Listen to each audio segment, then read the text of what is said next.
want to start out today's podcast by talking a bit about the markets, because today was yet another day in a string of 52-week highs for the NASDAQ. Not a record high, but a new high for the year. And it seems relentless because it doesn't really matter what happens to the overall market. The Dow is down about 140 points, I think about 1/3% today.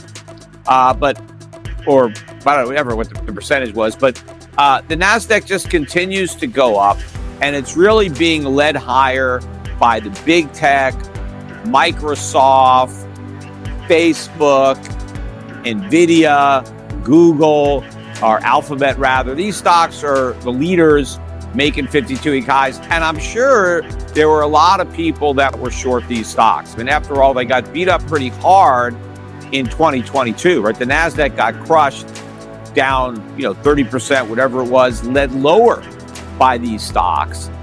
And so probably a lot of people were short these stocks, and they're covering.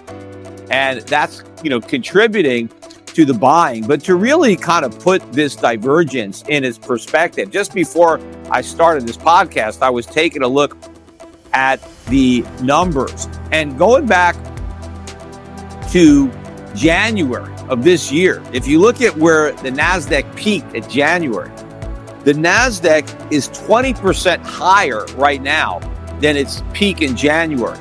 And you contrast that to the Dow, which is only about 3% higher than its January peak. So we're, not quite halfway through the year, but the Dow has made very little progress versus an entire bull market in the NASDAQ, up 20%.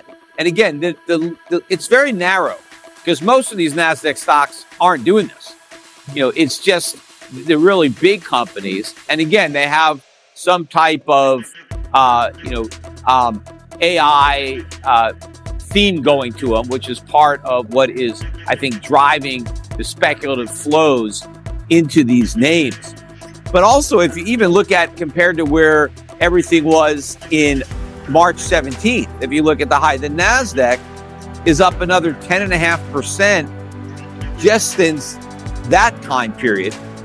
But if you look at less speculative names, like look at the ARK Innovation ETF, which had been, positively correlated to the NASDAQ in a bigger way. So if the NASDAQ was up 10, you might have expected an ETF like that to be up 20. Instead, it was up just 5% during that same time period. So again, this shows you that everything is concentrated in big tech. And by the way, Bitcoin is not going along with the tech ride. Since March 17th, about that time, where the NASDAQ is up better than 10%, Bitcoin is flat. Bitcoin hasn't gained at all. In fact, it's lagging behind the ARK ETF. There used to be a very strong correlation between Bitcoin and the ARK, Innovation ETF, and that is broken down. I mean, Bitcoin isn't correlated to any tech anymore because it's just kind of flat line as all this tech is going up. Now, I know a lot of people in the Bitcoin community are saying, well, that's because it's now correlated with gold, right? Because gold has kind of been flat for the past couple of months. In fact, gold is only about 1% above its January peak. And by the way, to show you where the sentiment is, the GDX gold stocks today closed 4% below the January peak. And the juniors, the GDXJ, they're 8% below their January peak. So even though gold has gone up 1% higher than its high water mark in January, the junior gold mining stocks are 8% down from where they were when gold was 1% lower. So that shows you the investors' mentality.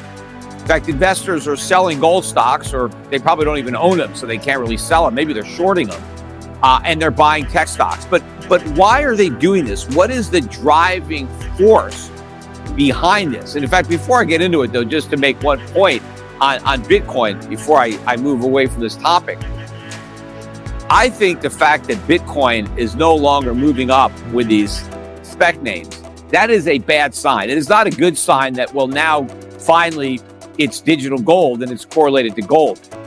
I don't necessarily know that logic is going to flow. what may in fact happen is that when gold finally breaks out of this range and gold stocks break out, maybe Bitcoin won't follow gold either.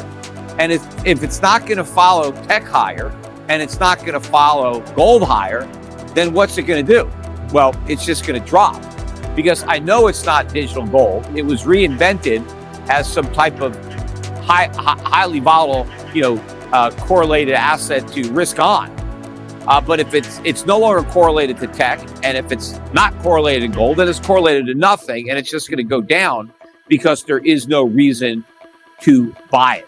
But anyway, so what I think is driving the move into tech, apart from AI, which is just part of the theme, is the belief that the Fed is either done hiking or close enough to being done that the traders can now see the whites of the eyes of the first rate cut.